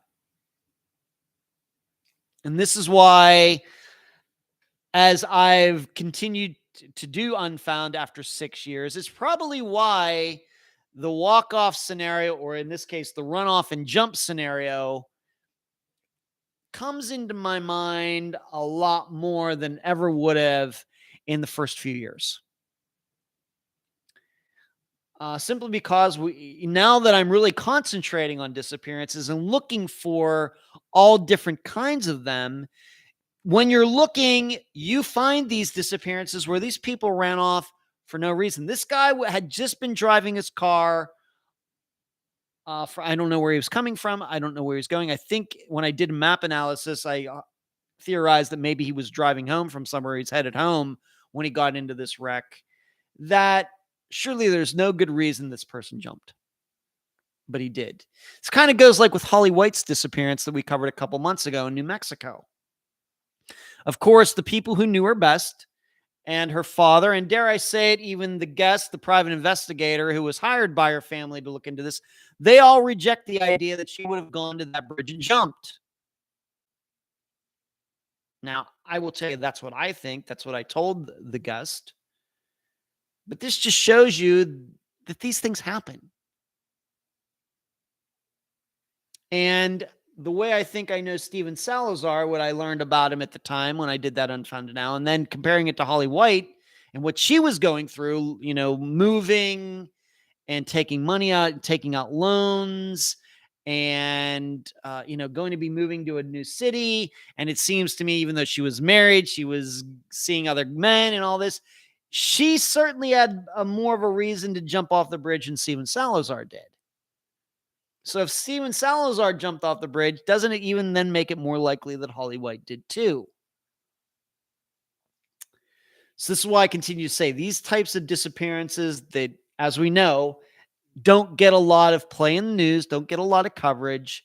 There's a lot we can learn about disappearances from these ones. This is why, I'm very happy that a few years ago I came up with the idea of doing this series Unfound Now, covering these recent disappearances, getting the look at those disappearances in the moment, just like a month after they occurred. Because I think it helps. I think it really does help understand disappearances better. Very sad, but I'm hoping that as we all continue to analyze disappearances, as more Unfound episodes come out, that we will remember Steven Salazar. We can't save him now. He's dead. Very sad. And we're never going to know why he did what he did. But we can remember his name. We can remember the circumstances, and it will help us maybe try to get answers for other families in similar situations. This is when we look at Shane Fell, going back to like the first year of Unfound. Wrecks his car and he disappears. Of course, I think most people, at least at the time, rejected the idea that why would he ever go into the Mississippi River? He called his brother to pick him up. Why would he do that? How is Shane Fell, what happened to Shane Fell, any different than what happened to Steven Salazar? They're the same. Now, why Shane would have gone over that levee into the Mississippi River, I don't know. I don't know why Steven Salazar jumped into the Susquehanna River either, but we know it happened. So there you go. That is the update. That's another now Unfound Now that has been resolved. Several of them have been resolved, although there's probably an equal amount that are still unresolved. So let's see what everybody's saying something to Jasmine because she's in the hospital. Sorry to hear that, Jasmine. Okay, moving on. What do I want to talk about next? Let me read. Did that. Oh, I want to read this. There is a trial that is now going on, just started last week, and it is the trial of Brian Patrick Miller. He murdered a couple of girls in the Phoenix area, and of course, many of you will remember that he is considered to be the best suspect in the disappearance of Brandy Myers. So I'm going to read this article because he's now going on trial, and Brandy and her disappearance does get mentioned in this article. One thing I did not realize is that Brian Patrick Miller was kind of a little bit of a local celebrity because he was known as the zombie hunter. That's news to me. I did not know any of that. So I'm going to read this. So if you hear it for the first time, I will have you know that I had not heard this before either. The trial begins today, October 3rd, so a week ago today, in the case against Brian Patrick Miller, known to Phoenix sci-fi fans as the Zombie Hunter. This is a bench trial, meaning there's no jury, and it will be up to the judge whether or not Miller is found guilty of these murders. The police believe Miller is responsible for more attacks than the pair of decades old that could land him on death row. DNA left at the scenes of Angela Brasso and Melanie Bernas murders in 92 and 93 played a crucial role in leading police to Miller more than 2 decades after the crimes were committed. Those killings were known as the Phoenix Canal murders, but even back then, police believed there were more victims out there. To think that someone who was killed in that fashion, that there weren't other crimes related to them is unlikely, said Sergeant Trent Crump back in 2015 when Miller was arrested. The defense has basically conceded that Miller committed these crimes, but is arguing he's not guilty by reason of insanity, pointing to Miller suffering from autism and dissociative disorders at the time, as well as abuse from his mother. However, the prosecution said he's guilty of murder and sexual assault. Brasso and Bernas were riding their bikes along bike paths when they were killed, both killed with a knife, and Brasso was beheaded. The precision used in the murders led police to explore the possibility that the killer was a surgeon or a special forces operative. The reality, according to investigators, was even more bizarre. Phoenix police also recommended that prosecutors charge Miller in the murder of Brandy Myers. who disappeared while walking in her Sunny Slope neighborhood in May of 92. It was 6 months before Brasso was murdered. Miller lived 2 blocks from Myers. Her case is considered solved but not resolved. We know who killed her. We know every detail. We know why we didn't get her body back. We know the color of the trash bag, says Kristen Dennis in an interview with Arizona Family Investigates. Dennis is Brandy's sister. Of course, she was the guest when we covered Brandy's disappearance back, I think, in 2019. According to the Myers police report, after Miller was arrested for the Canal murders, his wife told police that Miller had once told her he murdered a girl who matched Brandy Myers' description. The Maricopa County Attorney's Office rejected the case, saying there was no reasonable likelihood of conviction, according to the police report. I don't understand how one branch of the government, which is the Phoenix Police Department, thinks they could solve a crime, conclude it, and then there are no official charges, said Dennis. The Myers police report also indicates that Miller confessed to his wife about another attack on a teenager in Everett, Washington. Miller and his wife moved to Everett in the mid-90s after the Canal murders. If you remember, once again, Kristen Dennis was the guest when we covered Brandy's disappearance. And if some of this is familiar to you, all these topics about the wife saying that he confessed to her and this other attack on a teenager in Everett, Washington, that all came out in the interview that I did with Kristen back then. So Brian Patrick Miller is now on trial. I have to tell you just the feeling that I get that remember, it's a bench trial. It's not a jury trial. No, I realize, of course, there are huge differences. I don't know why one person would pick one over the other, but I guess there are reasons. I'm not a legal expert, but there's nothing that I've heard in reading about any of this over the years to make me believe that this guy isn't insane or anything at all. I think that just the fact that he tried to get rid of his victims shows that he knew what he was doing. He knew it was wrong. And that he was trying to get away with it. And this is why I continue to say the only logical point we can ever make about disappearances is when we think it was foul play, that the people want to get away with it, no matter what crazy stories they may tell and everything else, no matter if they tell crazy Jeff Green stories or stories that maybe seem to be more plausible. Kathy says Brandy Myers covered October 18th, 2019. So almost exactly 3 years ago. Thank you, Kathy. Just call Kathy the local Unfound historian. Thank you for that. So I was right. I did get the year right. It's one of those things. What occurs to me regarding all of this is that it's very interesting to me. Once again, I'm the person who does disappearances for a living.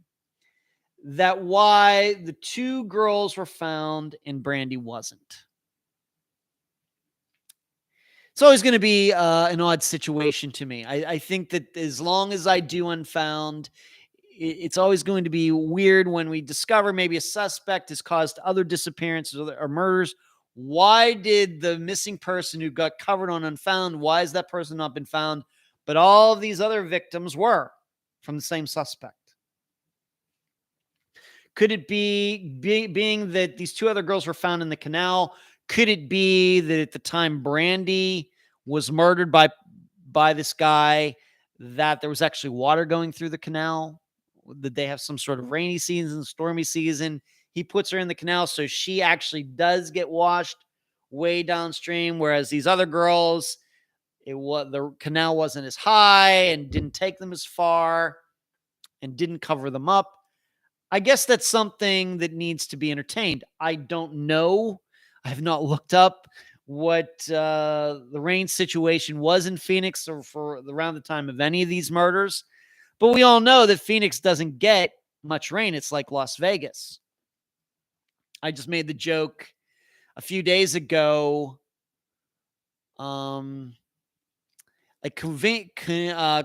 Coincidentally, at my nephew John's wedding a week ago, Where does the time go?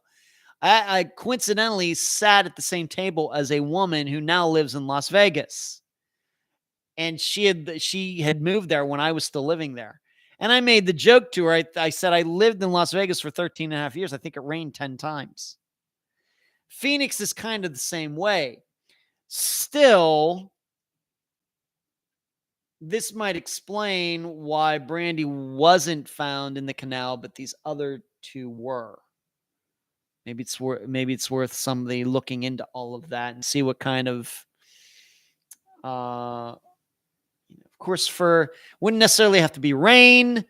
Maybe it was snow melting. I forget the time of year that she disappeared, but maybe that's something that's worth looking into. It's always going to be puzzling to me. So I got to believe that this judge, it's a jury.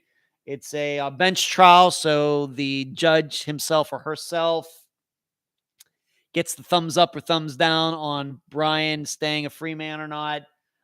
I got to believe that he's going to be found guilty.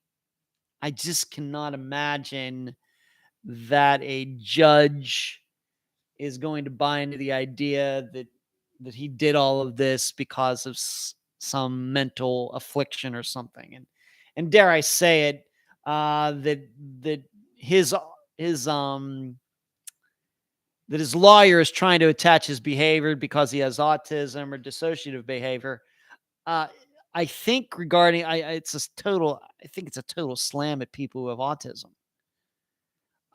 My understanding of people who are autistic, they're less likely to be violent, not more violent. Even though I know people on the spectrum, and I know there are people with severe autism that, can behave a certain way that does make them sometimes dangerous to people because they act out and everything. But my understanding with autism is that they're less likely to be violent, not more likely to be violent. This is what I say about gay people. That even though we know of serial killers like Jeffrey Dahmer who were sexually ambiguous or something like that, the truth is that homosexuals commit a lot fewer crimes than straight people do as a percentage of the population. There is no connection between being gay or lesbian, transgendered, any of that, and being violent. None. Zero. Straight people, way more violent than non-straight people. And of course, we know men, way more violent than women. So I think I just hate seeing this, that they're going to try to put this, he has autism, he has dissociative disorder. I find it disgusting. I really, really find it disgusting. Coffee Lover says, luck. What do you mean by luck, Coffee? You will have to type maybe a little bit more out on that. I will gladly read whatever you type there. So Brian Patrick Miller, that'll obviously be something that when the next update episode comes out at the end of December, that will get included in there. And I'm sure that when that trial is over, whatever the result is, I will talk about it on the next live show, whether it's next week or a month from now, whenever. Moving on, what is another story that I want to cover? Did that story? Oh, this one. I told Sharia that I would be talking about this tonight. So we'll end with this, and then we will go right to Friday's episode. This comes from Pennsylvania, coincidentally, just like Stephen Salazar's death. Joan Marie Diamond was 14 when she went missing in 1969 from a park in Wilkes-Barre, Pennsylvania. This Tuesday, so last Tuesday, more than 5 decades later, her remains were identified. We never stopped pursuing answers, and this investigation remains very active, said Captain Patrick Doherty, commanding officer at Pennsylvania State Police Troop P in a news release from the Pennsylvania State Police. After 53 years, the family of Joan Marie Diamond was very much deserves closure. We will do everything in our power to see that they have it. I really wish the police would not use the word closure. There's no such thing. Diamond's remains were first found in 2012 on the grounds of a former coal mining operation in Newport Township by people digging, quote unquote, for relics, whatever that means. At the time, authorities determined the remains to be female and calculated that her age at the time of death was mid-teens to early 20s. The investigation also pointed toward foul play. Labs also indicated a high probability she died in the late 1960s. Her body was named by authorities as Jane Newport Doe after receiving no matches in the national DNA databases. After that, the remains were submitted to Othram Incorporated in March 2022 to undergo genetic genealogy testing, the statement detailed. At Othram, Diamond's family's members provided DNA samples. When those samples were analyzed, Diamond was finally identified. It didn't reduce the sadness at all or the missing of her, Diamond's older sister, Suzanne, said following the press conference. I'm glad she was found so that maybe we could have a service for her. The sister added that her parents, who have since died, would be happy to have a little bit of her anyway. She also shared that her parents never gave up hope when looking for her and believed that Diamond would be found somewhere alive. She was a sweet girl, didn't deserve that to happen to her, the sister said. I'm grateful for the state police for all they've done. I never expected her to be found after this period of time. Although Diamond's remains were identified, law enforcement is still investigating her death. Anyone with information regarding the case are asked to call the Shikshini station. Wow, that's a name. At 570-542-4117. So as you heard, this was she was found by luck. Now, I will admit, in preparing for this live show tonight, I did not look up where she lived at the time and see where this what did they call it? Let me make sure I get this right. This former coal mining operation in Newport Township. I didn't look how close that was to her house. I'm guessing that she was 14. It's easy to believe that she was in a park, that she got abducted by someone. And I maybe might be thinking that whoever abducted her might have some connection to this coal mining operation. Of course, what we don't know is, was this coal mining operation in business back in 1969? I don't know. That certainly would be important to know. If it wasn't, then maybe they should be looking at former employees who knew that the place wasn't there and maybe knew that it's all run down. Nobody would ever look for her there. Or maybe if it was open at the time, then I think this would then still point to somebody who was working there at the time, knowing this was a protected place. We all know, after some of the disappearances that have been solved, like Andrea Bowman's and Zoe Campos's, the killers like to keep those remains very close to them so they can control them.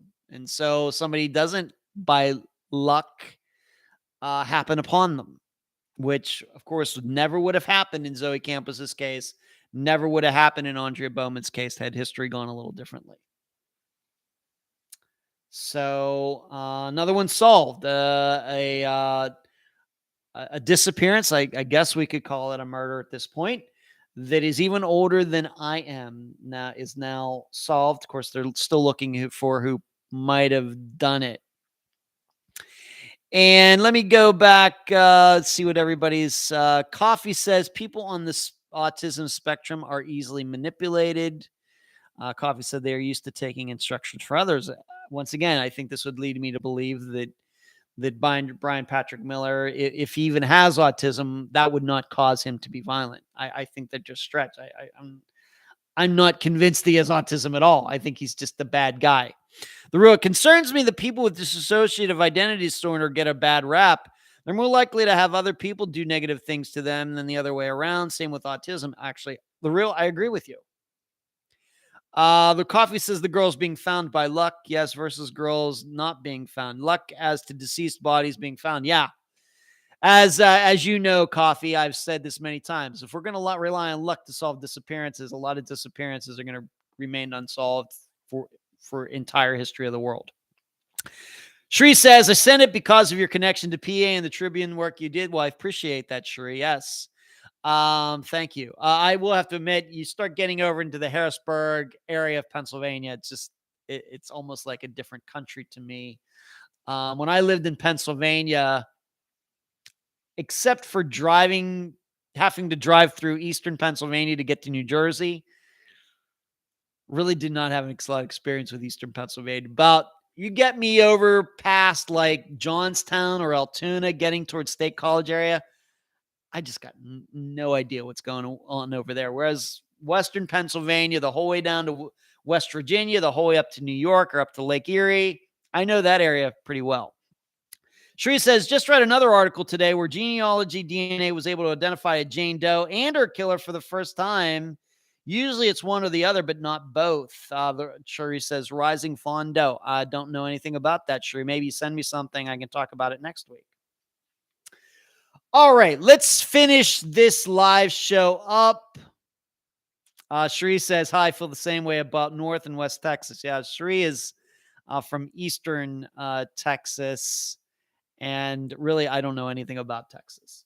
Okay, so this Friday, what are we going to be doing this Friday?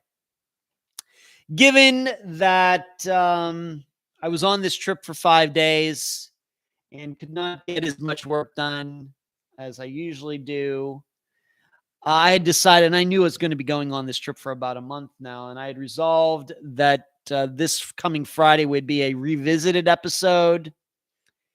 And you know how I like doing those, because many of these episodes that came out at the beginning of Unfound's existence, Unfound just wasn't that popular at the time. And I realized that many people who will have found Unfound, especially over the past year, now that we're with Spotify and all of that, and I think that the podcast is as popular as ever, a lot of people don't have the time. You know, we have like 340 episodes now. Where do people find the time? If you come across Unfound for the first time, 340 episodes, I mean, I'm not saying people don't eventually listen to all of them. Maybe some do, but, you know, these episodes, you know, they're not just like 10 minutes each. They're like 2 hours each, you know, so it's going to take a long time. And then on top of that, there's a new episode coming out every Friday. That doesn't help if you really want to get caught up on everything. So when I have a chance, I like to re-air right on the feed some of the older episodes. And so this Friday, and I think that who was it at the beginning of the show tonight said, MJ, I hope you're still tuned in. We're going to revisit the disappearance of Jason Jokowski this Friday. Of course, it was the second episode of Unfound that ever came out after Susie Lyles. And, of course, the interview was with his mother, Kelly Murphy, who at one time had the Project Jason, which we talked about at the time. But then a couple years later, she shut it all down. I don't know why. I've not spoken to her since she shut it down. I've tried to contact her multiple times. She hasn't got back to me, just so you know.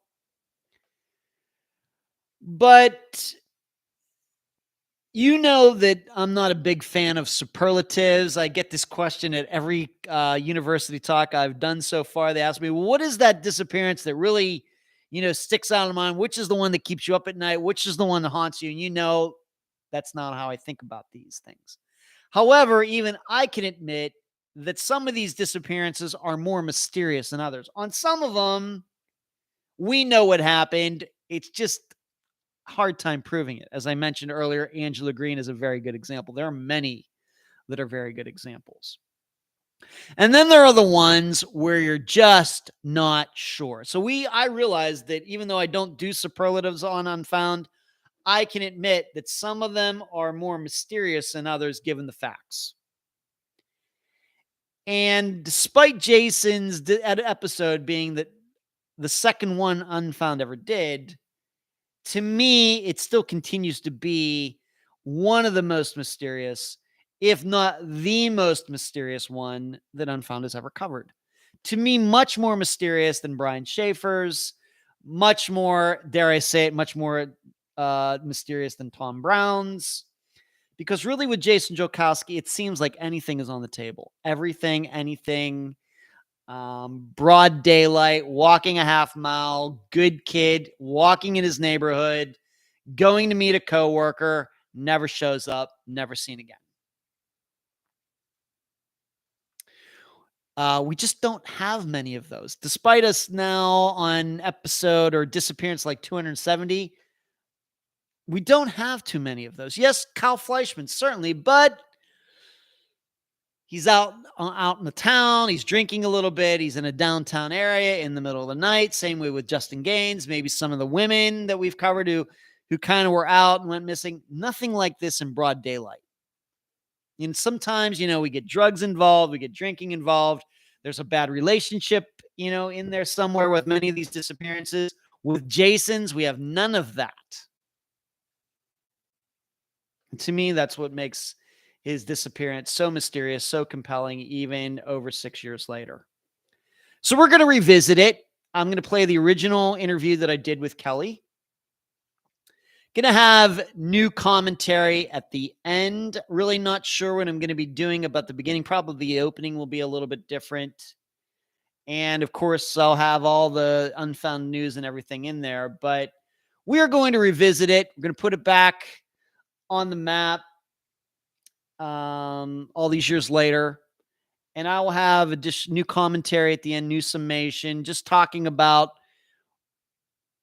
some of what I've just mentioned here about it being mysterious and comparing it to many other disappearances that are a little bit like Jason's, but not quite. Maybe we might say Joshua Guimond's and some others, but still what makes Jason's so unique and why it is so mysterious. So that's what we'll be doing this Friday. Once again, due to, I've been talking to a ton of people and, there's a lot of guests for the upcoming weeks and months. Really, this fall has been going very well, talking to a lot of people that I really want to help out with the podcast. But given everything, first there was, of course, the hurricane that still got that episode out. And then this trip and everything, it's just been, the last so many weeks. It's been difficult, but I've been getting it done. And I'm still going to try to get a new episode out next Friday, even though I'll be in Colorado. We're working on it. But this Friday, the disappearance of Jason Jokowski revisited. Jokowski, MJ, JOLKOWSKI. It is on the Charlie Project. So that's all I got for this live show for October 10th, 2022. So what do I talk about? Back here in Clearwater Beach after a great trip with friends. Talked about me chickening out when I saw Holly Finley, supermodel / disc golfer, a few days ago. Fixed my computer, going to the dentist. The Carter poll, Unfound Now, will be released tomorrow. The Pankey trial, Steven Salazar. The trial of Brian Patrick Miller. Talked about how abduction's happy, a whole family being abducted and murdered. Joan Marie Diamond, identified after all these years, talked about the Las Vegas Massacre and how that FBI agent is full of it. And there were a couple other things that I didn't get to, but that's okay. That's it. Thank you all for listening and watching. Give this video a thumbs up before you leave. Join the channel if you would like right here on YouTube for a very, very low price of $3 a month. Good night to everyone. Charles, thank you for taking part. I really love seeing you in here every week. That's a real trip for me. And you will hear me on Friday along with Jason Jokowski's mother. Once again, I'll be replaying the interview I did with her way back in 2016. Good night, everyone.